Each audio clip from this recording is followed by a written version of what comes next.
Griffith is 50 years old. This is the film of the anniversary year of 1966. This film brings you the people, the places, the faces, the activities of Griffith in its anniversary year. The story of the capital of the West, the city of the four faces. This is history. It all began, the tale of Griffith, not 50 years ago. It began even further back than that. It began in the year 1817. That was the year that John Oxley, the Surveyor General of New South Wales, was sent by Governor Macquarie to explore the West. What an epic journey it was that took him right along the Lachlan River and then to the Binya Hills. Mount Binya, particularly, a spur of the Cockapurra Range, and he stood on that tall peak and looked across the plains that today nestle Griffith and the Murrumbidgee irrigation area. But he stood on that high peak and he said, "I am the first white man to see this desolate wilderness, and undoubtedly I will be the last." Well, what an awful prophet he turned out to be. After 1817, he was followed by so many pioneers, the graziers, and then, of course, the intensive settlers who came to Griffith in the great waves of before 1914, the soldier settlers afterwards, the migrants from 30 countries to create these orchards and these scenes of productivity in the Jubilee year of Griffith in 1966. The key to it all, water. And this is surely the symbol of Griffith and the area, the water wheel, the device by which water is regulated onto farms. And here, water bailiff Bill Dickey sets in motion the water wheel which will release onto the thirsty acres of this farm the precious water which will not only transform the landscape but bring a new productivity. The water wheel is undoubtedly the symbol of this region. An invention by an Australian engineer from Victoria by the name of Dethridge. These Dethridge wheels turn up everywhere right across the area. An Australian invention for an Australian scene. We can see some of the products of the water. This is rice. Rice in one of the complex of the Rice Growers Cooperative Mills, the greatest milling complex in the whole of Australia.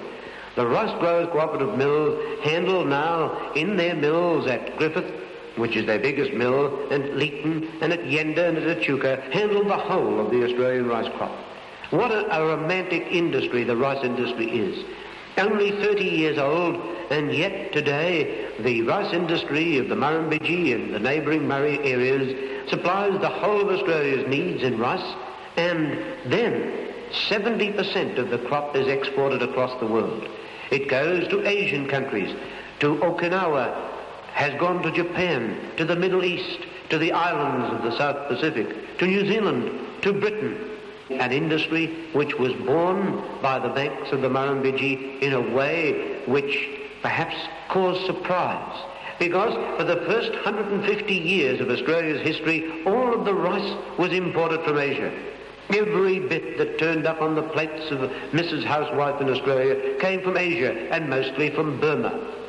And then after 150 years, the birth by the banks of the Murrumbidgee of the Australian rice industry, which today has turned the tables on history by exporting to Asia. Well, in the mills, there is not only bulk rice sent out, but there is also packaging for the markets at home. Sun White rice, the name of the rice that's produced by the Rice Growers Cooperative Mills.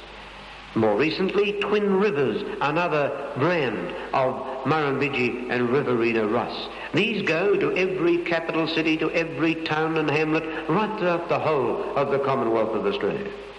And the interesting part is that the rice is never touched by hand. It's sown mechanically, it's harvested mechanically, it's bulk delivered, and of course it finds its way into the packets by the processes that you've been watching. Now here's the birth of another industry, just a glimpse of cotton with the huge machines. And here the water again, the theme of this area, the water that in fact brings lifeblood to the plains that John Oxley said was so hopeless, and have given birth to this fine community of Griffith, New South Wales, Australia, which is 50 years old as these scenes are being shot. And the scenes, of course, are the everyday scenes of the life of Griffith. Their stores, their cooperative, and there a 4-story skyscraper rising behind the cooperative store. A store that was, well, it began its life in a very, very small way. Just a cash club of 5 members and a 1-room store. Today, a 4-story skyscraper and a huge corner block with no fewer than 4,000 shareholders. What a busy place, Banner Avenue. Banner Avenue, this is the avenue, the main artery of Griffith. And Banner meaning water. Water again, the theme that runs right through this great success story of a jubilee of the town of Griffith. There, as you can see, the parking problem is as bad as Pitt Street. In fact, Banner Avenue has sometimes been called the Pitt Street of the West, because of the cars, the trucks, the utilities. But everywhere you go, the roads and the communications are streamlined and good and sound. And here, in a drive that goes out to the airport, to the lookouts, to the golf links, and of course to a motor speed track, roads that lead out in all directions from Griffith to the east, to the eastern seaboard and the city of Sydney, south to Melbourne, and of course to the west. And Griffith is a place of many sports and many hobbies. This is the youngsters who have one of their winter hobbies particularly is this model aeroplane club. And both young and old take part. And here, of course, the boys can have a look at aerodynamics in miniature form. And perhaps we're seeing now the birth of some of the pilots of the future in the Civil Airlines and in the Royal Australian Air Force. I might say, too, that as we look at these particular scenes, we're looking at youngsters who are enthusiastic not only, of course, about one sport, but they have so many to choose from. In contrast, the pony clubs. Mr. Stan Lee, the instructor, leads these young ladies, these young men, leads them out along the bush trails to learn how to handle their mounts, and perhaps we're looking now at some future Olympian champion, because the Olympic Games have given a tremendous impetus to the pony clubs. Lake Wayangan, a sylvan setting for yachting, for rowing, and of course for water skiing. And then, of course, on the lakes too, we have the ducks. There are 30 different varieties of ducks in the southwest, and some of them are quite rare species, and here they are. Protected, but they can be seen and enjoyed, studied. In contrast, the orderly progression of farming, the rows of trees, and here Nico Silvestro pruning a very famous crop. These are apricot trees, and the apricot trees that are on this farm, in fact, produced a world record crop of apricots, a production that has never been equaled. But here he is again at another facet of his farm, and this is the orange production. The large area farms of the MIA concentrate on rice and stock and row crops. The horticultural farms, such as this one, where you're seeing Nico Silvestro harvesting his oranges, well, they concentrate on canning fruits, on oranges and wine grapes, and too, sometimes apples and pears. You'll see them all. And here's Nico's brother Beppe, getting the oranges off that will go to so many different parts of the world from the banks of the Murrumbidgee. These are farmers who came and settled in between the two world wars from a little town named Cavazo del Tomba in the pre-Alpine country of Italy. And half of the population of the little town of Cavazo has come to settle by the banks of the Murrumbidgee at Griffith. In fact, the mayor of Cavazo once said that he had more voters in Griffith than he had in his own town of Cavazo. A shot of the Gajildri Weir.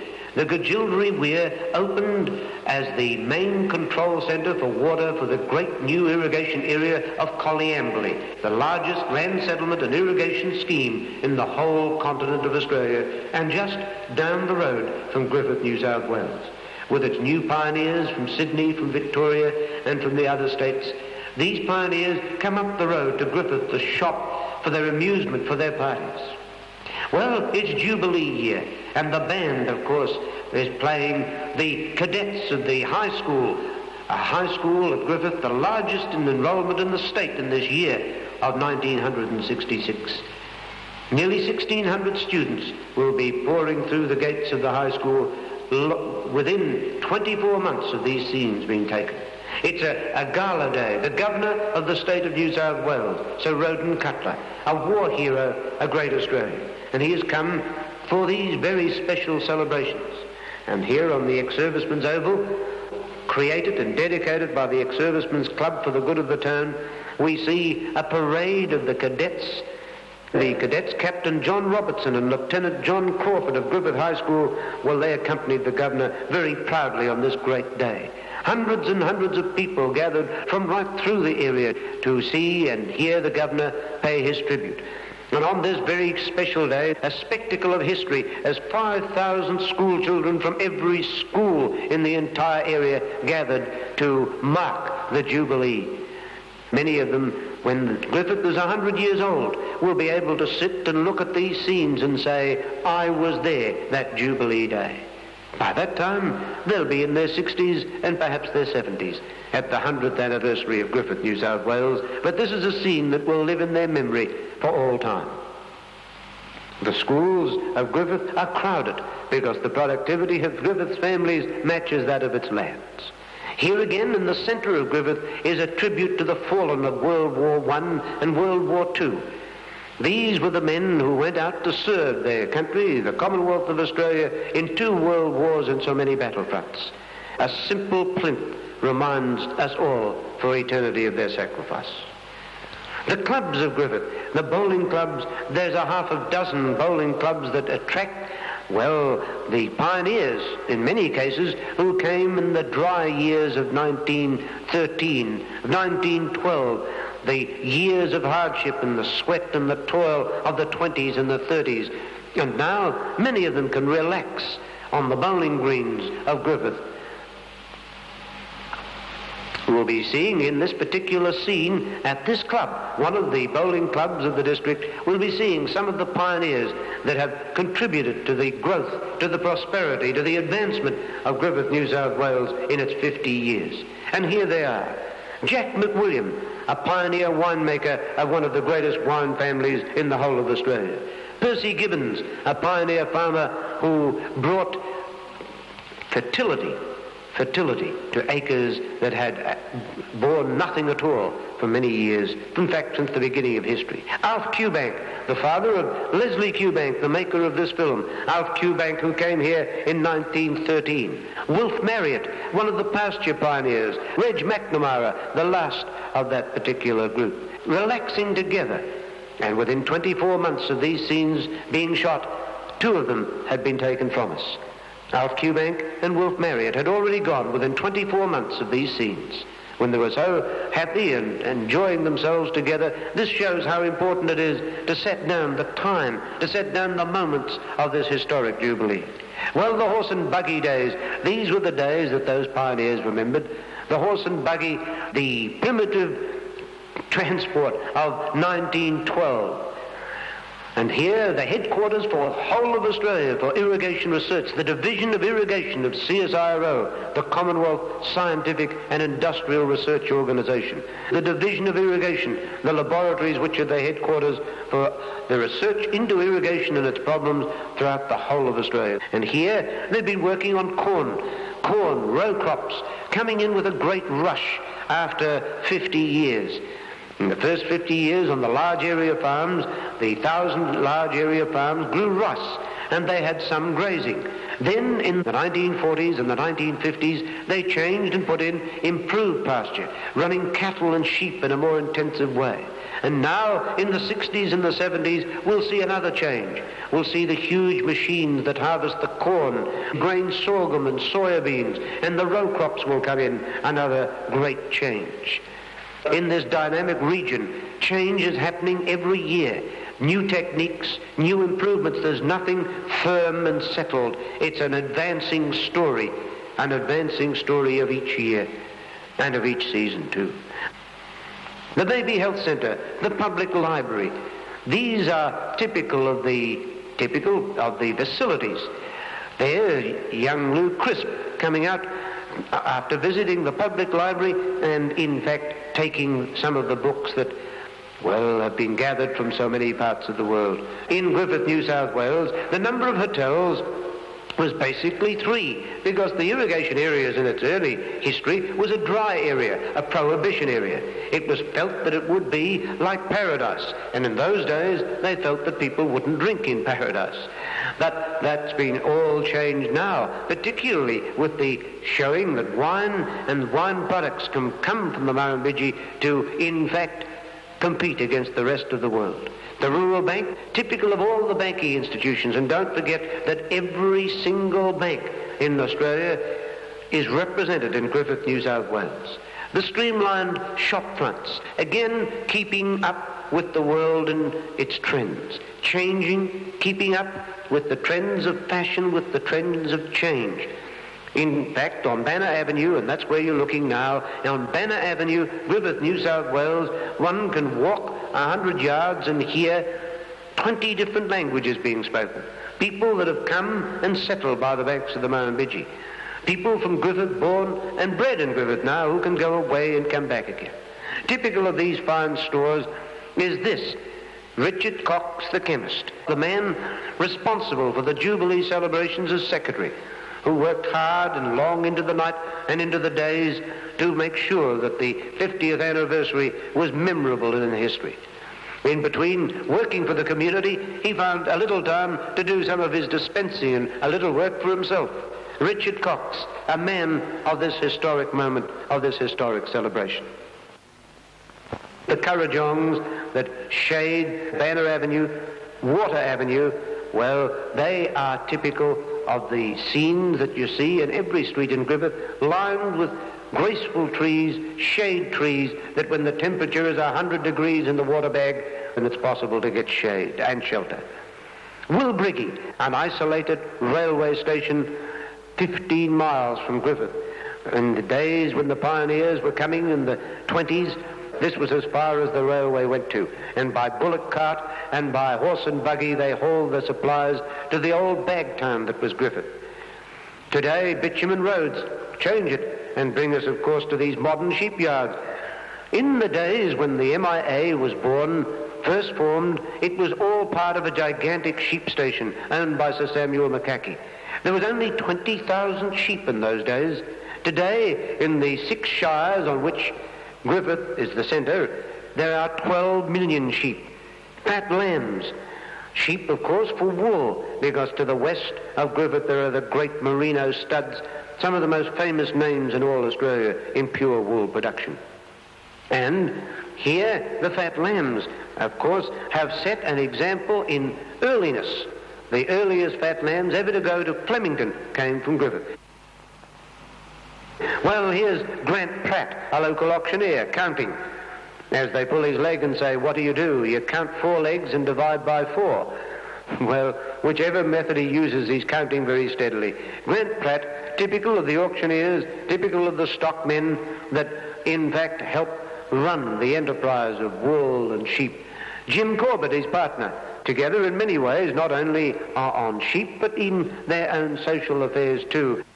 Another phase, the industry of Griffith. Industry in Griffith is important, and here Ron Miller and Bill Collier are showing one of their workmen, one of their employees, some of the intricacies of a piece of equipment which they developed themselves. Inventiveness and industry going together.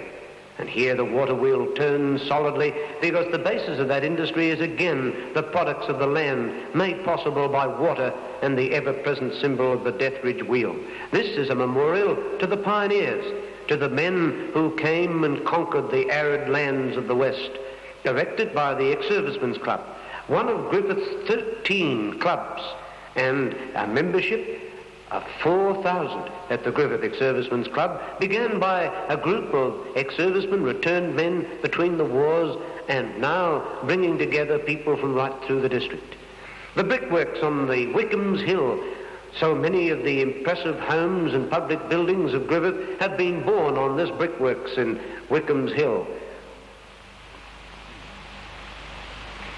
The colour, the quality and everything that makes a good brick and a good home, well, this is what has come out of these brickworks. And here, one of the blocks of flats in Willandra Avenue, flat building has suddenly come in with a rush in this Jubilee year to meet the housing shortage. Mr. Tis Forlico, he has his own niche in the history of Griffith, Mr. Tis Forlico, because Tis and his wife were the proud parents of the first triplets ever to be born in the district hospital at Griffith.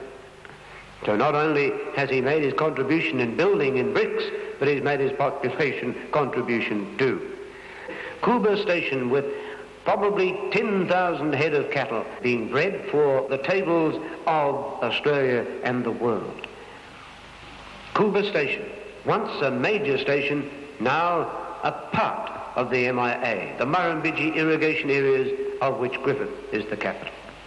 One of the 13 clubs, Ugali, founded by 5 lonely migrants only 25 years before, and now with a membership of 3,800, typical of the migrants, Harry Nisbet, playing the guitar, a Scotsman, and playing with 2 men that were born in Italy, typical of the way that people from so many different countries have settled so peacefully and well by the banks of the Murrumbidgee.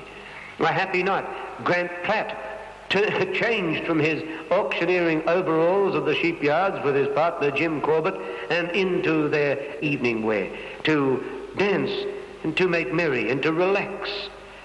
And there on the floor, Carlos Aragon, the young Spanish boy who sang so often at so many of the functions by the banks of the Murrumbidgee in this Jubilee year. Another example of the sort of variety by the banks of the Murrumbidgee.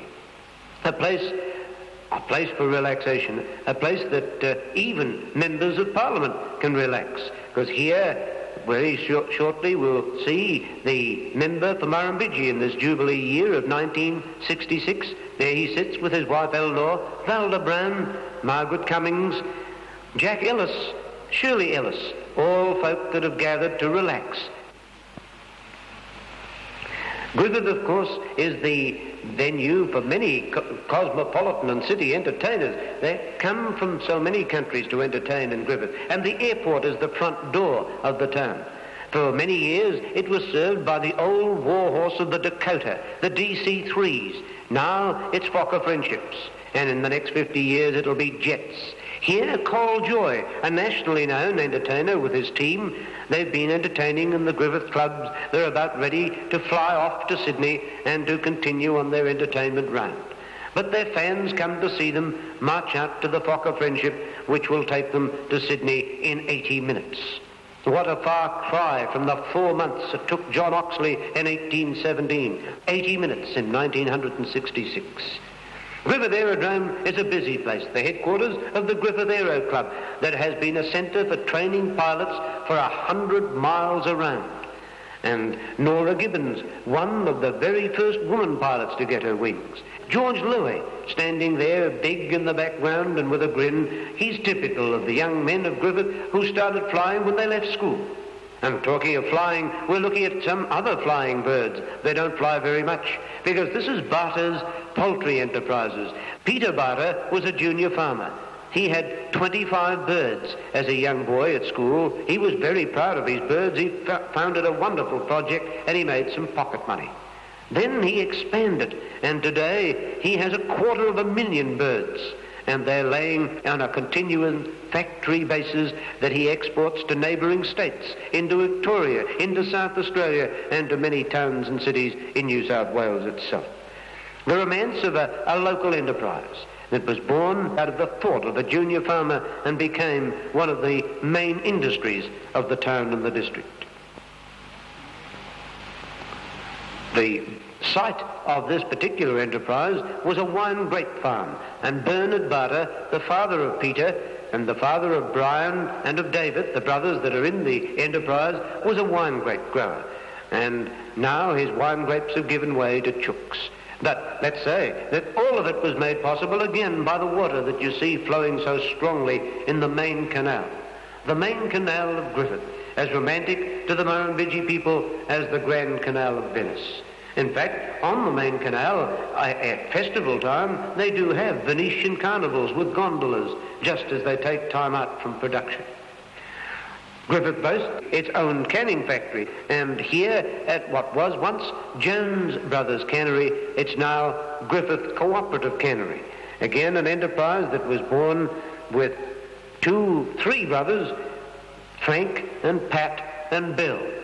And as these scenes are being shown, or as they were taken in fact, Bill Jones had been lost on one of his selling missions. He died in Italy.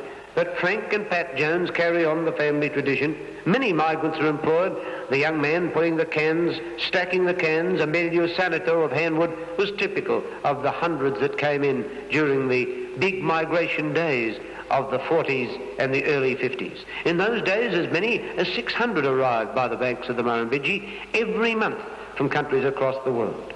Frank and Pat Jones, talking of their labels, talking of their markets, their two trade names, JB and Everbest.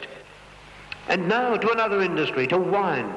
There are 20 wineries around Griffith producing 90% of all the wine in the state of New South Wales. 6 million gallons a year. 1 bottle in 4 of all the light table wines of Australia come from the Murrumbidgee Valley and from Griffith, New South Wales. Wines that have won prizes at home and abroad. Dean de Bortley, son of the founder of this winery, with pioneer Cliff Thorne and winemaker from Europe, Louis Del Piano. A change in scene again as we look at yet another industry. Citrus at the Griffith Producers Packing House. Griffith produces the largest packing house in the whole of the MIA, the Murrumbidgee irrigation areas. Griffith producers sending to countries across the world. These lemons could go to 10 different nations. Griffith producers have pioneered new markets for Australia.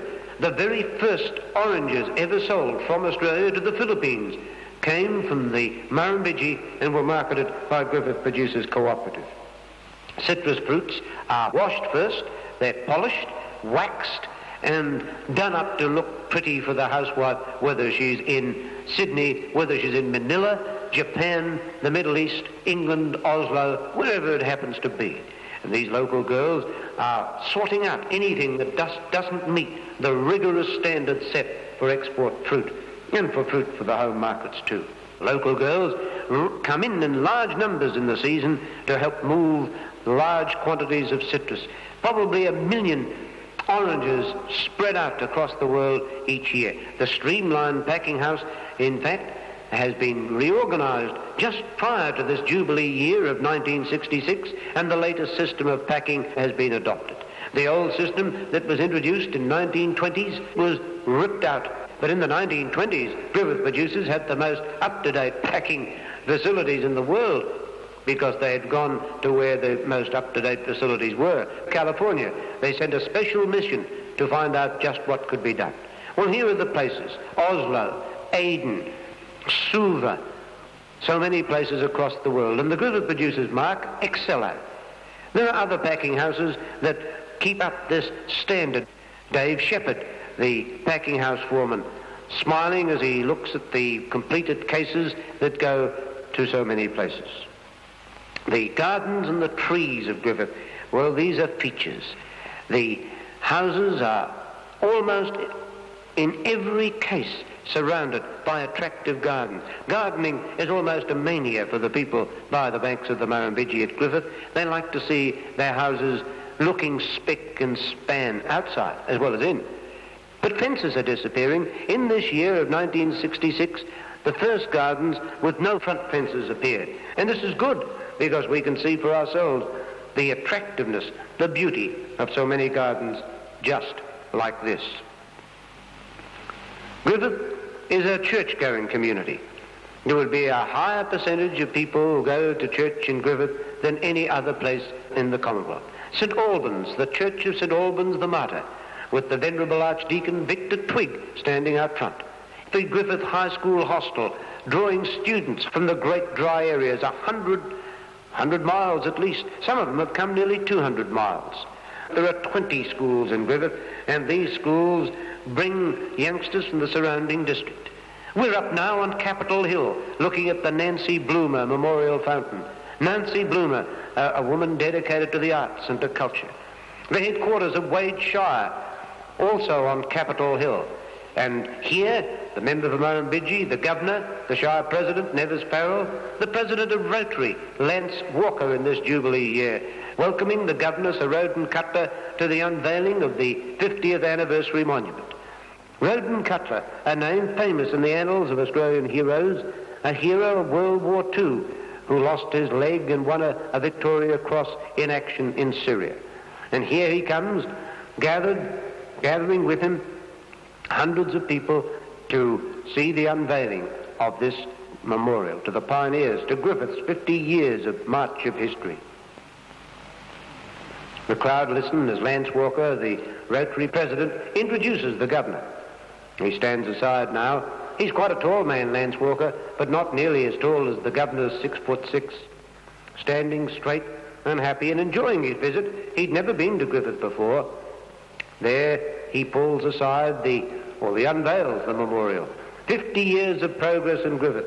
And there on the particular memorial are depictions of all of the industries, the wine, the vegetables, the fruit, the rice, erected by the Rotary Club. And the Rotarian who took the greatest interest in this was Stan Aliprandi, who was born by the banks of the Murrumbidgee and whose father was one of the early settlers too. Well, there all the Rotarians lined up looking happy. Stan Aliprandi, Lance Walker again, they stand together proud. Mick Navin, there in the background. Keith McWilliam, Bob Verdaniger, Charlie Warburton, Jack McWilliam, Bill Rangot, Dick Cox, our Jubilee secretary, who did so much with his father, who came in 1913, Percy Cox, 1913, to settle by the banks of the Murrumbidgee. And there he is, in this Jubilee year of 1966, the face of a pioneer and his son, who did so much to make sure that we had on record this historic year. And there's the Ebert family, with Rex Ebert, Vidas Ebert, and Oscar Ebert, the father, the head of the family. Another of the pioneers gathered at a pioneers' dinner that brought together and so many of the old residents. There are two more. There's May Fallon and May G. And they, too, look back on what's happened by the banks of the Murrumbidgee and what's happened in Griffith. May G and May Fallon, interviewed by Brian Stoneman of radio station 2RG, the voice of Griffith. And there is Jack and Nesta McWilliam, the veteran of the McWilliam family, and the man who came, well, with his other family members to found McWilliam dynasty. Mick Cudmore, Reg Hartnett, and Wilfred Blakeney, our ambassador in Germany. Reg Hartnett, one of the men who worked to bring about the great Snowy scheme. Mick Cudmore, a veteran farmer, a veteran councillor. Reg Hartnett, within 24 months of these scenes, had passed, had died.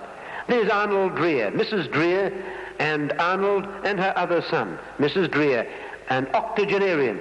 A historic picture, because there is Mrs. Griffith, the wife of Arthur Griffith, who gave his name to the town, the Minister for Public Works. Mrs. Griffith, his widow, who at this time was living in Brisbane, and shaking hands with the Shire President, Nevis Farrell, the President on this Jubilee year. Mrs. Griffith, as she waves farewell and goes back to Queensland, happy to have seen the city that was named after her husband. And there it is, Griffith in 1912. The main street, that's Banner Avenue, and the man taking time out to sit on a log.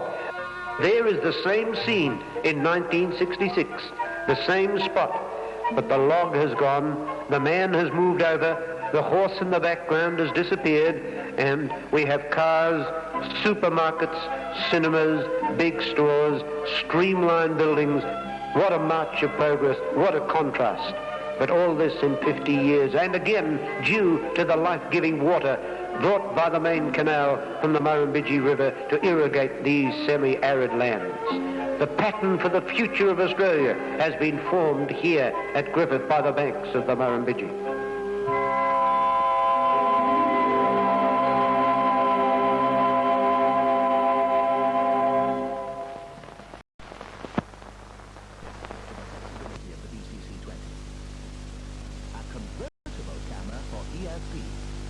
Mobile and studio applications.